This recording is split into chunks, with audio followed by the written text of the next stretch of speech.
What is up, Rockets fans, and thank you for joining the Chop Shop.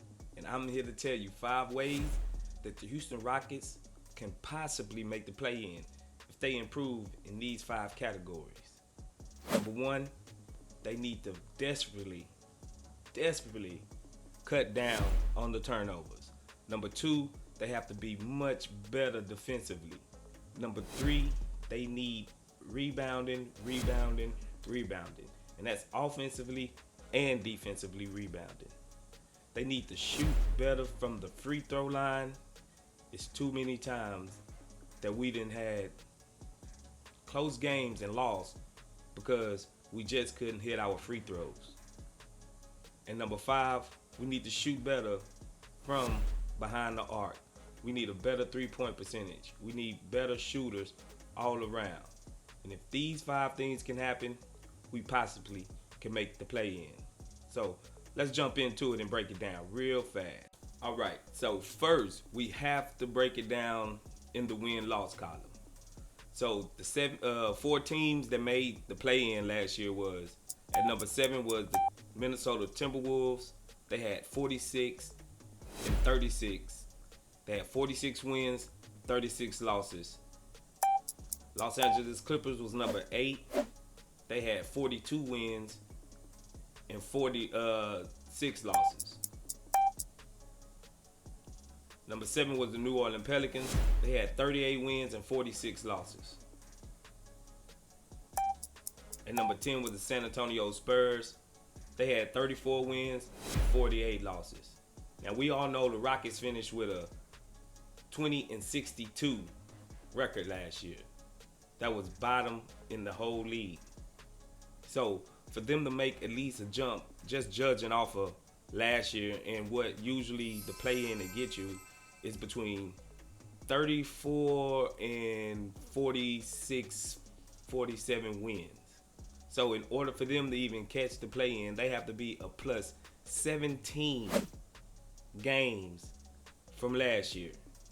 So the topics that I discussed earlier, the 5 ways, I think if they improve in all 5 of these categories, then they possibly can make up that 17-point difference to get into the play-in.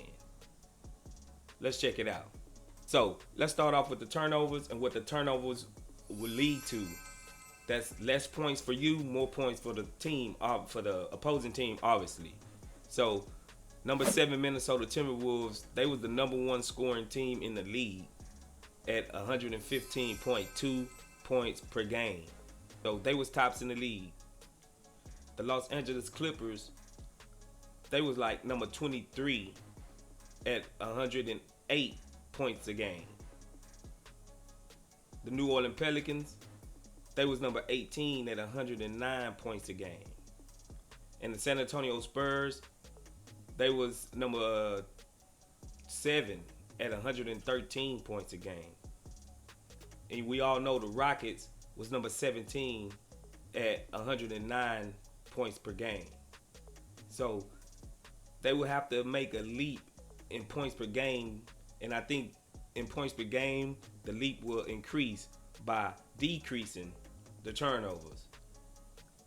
The turnovers really hurt this team bad last year.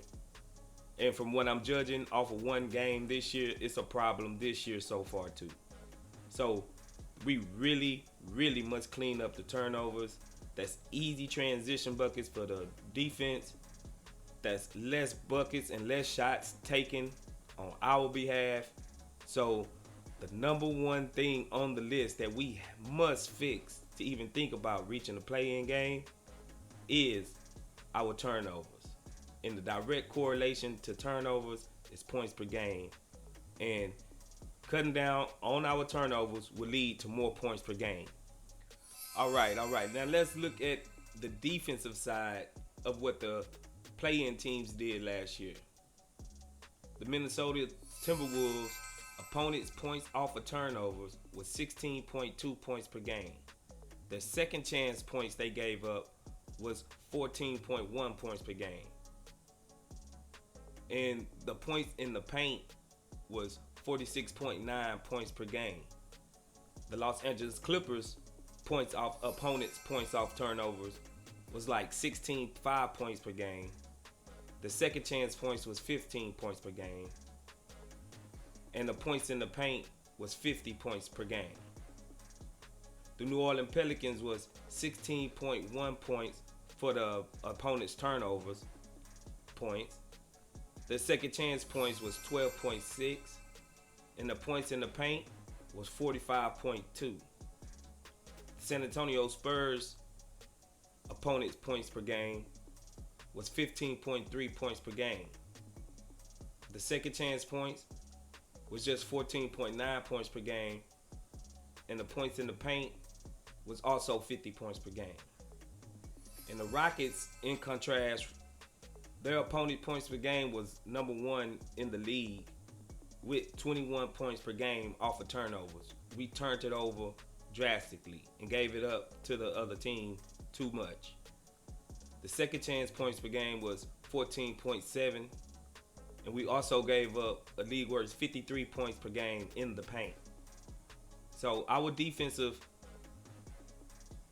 metrics need to be up across the board this year. In contrast, I think we have to get at least cut down to about 14 to 16 points off the turnovers. Maybe we only give up, 12 to 14 points on second chance points.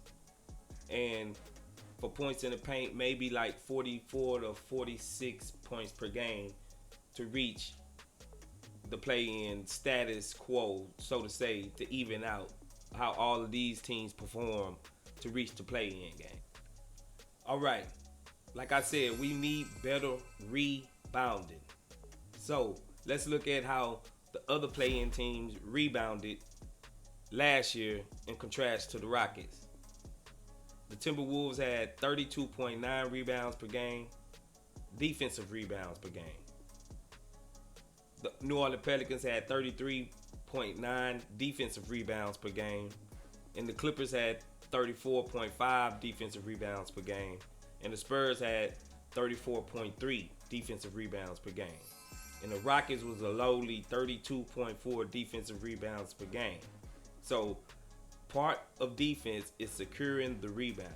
Once we make a defensive stop and we get them to shoot the ball, we gotta corral the ball and we gotta get the defensive board so we can run and we can gun and we can do what we want to do and leave them less possessions.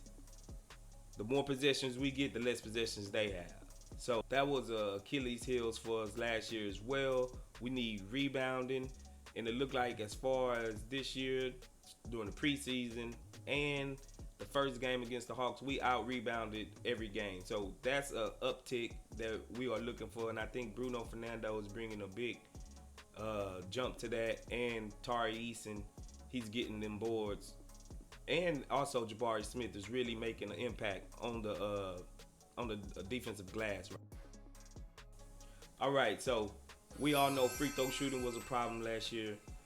We know that's going to be emphasis that we have to work on. Let's look at how the other teams from the play-in game last year compared to the Rockets in free throw shooting. Timberwolves, they shot the ball at 77.8% as a team free throw shooting. The Clippers shot the ball at 79.1% as a team. The Spurs shot it at 75.2% as a team. And the Pelicans shot it at 78.3% as a team. The Rockets shot a lowly 71% free throw shooting as a team. That is a problem. That was a big problem last year. If we could correct that and get up to at least about a 75% team, 76% team free throw shooting, then I think we have something in the making. But right now, it's bad. Our free throw shooting was just bad. And I think that is a real negative thing that we have to work on. Those are free points. Those are gimme points. We have to get the gimmies. We have to. There's no other way around. All right, we're going to move on to the last topic, and that was 3-point percent shooting. Let's look at how the other teams from the play-in last year compared to the Rockets 3-point shooting from last year. The Timberwolves, they shot 35% as a team from the three-point line. The Clippers shot 37% as a team from the three-point line. The Pelicans shot 33% from the as a team from the three-point line, and the Spurs shot 35% as a team from the three-point line. And the Rockets, they wasn't half bad. They shot 34% from the three-point line, which is under mostly all of those teams that made the play-in. So we generate a lot of open threes with the kick and pop and the drive and kick out. And I think Jabari will help us a lot in our three-point percentage. And Jalen Green, if he take that rookie leap, like we all expecting him to, he will help us in the three-point percentage category as well. And we all know KPJ is a great catch and shoot three-point shot taker and maker. So he will also give us an uptick. Eric Gordon, he's going to be the model of consistency as always. And he's going to give us a little uptick in three-point percentage shooting as well. So I'm really thinking out of all of these things, we can really uptick our three-point percentage shooting. That's mainly because of Jabari Smith and Eric Gordon and guys like that really taking a leap and really working on the three-point game, because our guards can drive and kick it out to these guys. Garrison Matthews, I don't know what he's doing. I don't know if he's in the future, but if he's here, he needs to take better shots. That would help our three-point percentage out a lot. Yeah, man, so that's going to do it for me. If you like what you see in this channel, like, subscribe. It's the Chop Shop, the one-stop shop for all your basketball Rockets content. We got the breakdowns, we got the graphics, we got everything. Just holler at us at the Chop Shop. Get with us. Let me know how you feel in the comments. Don't forget to hit that like and subscribe button. And we'll see you on the other side. Let's go, Rockets.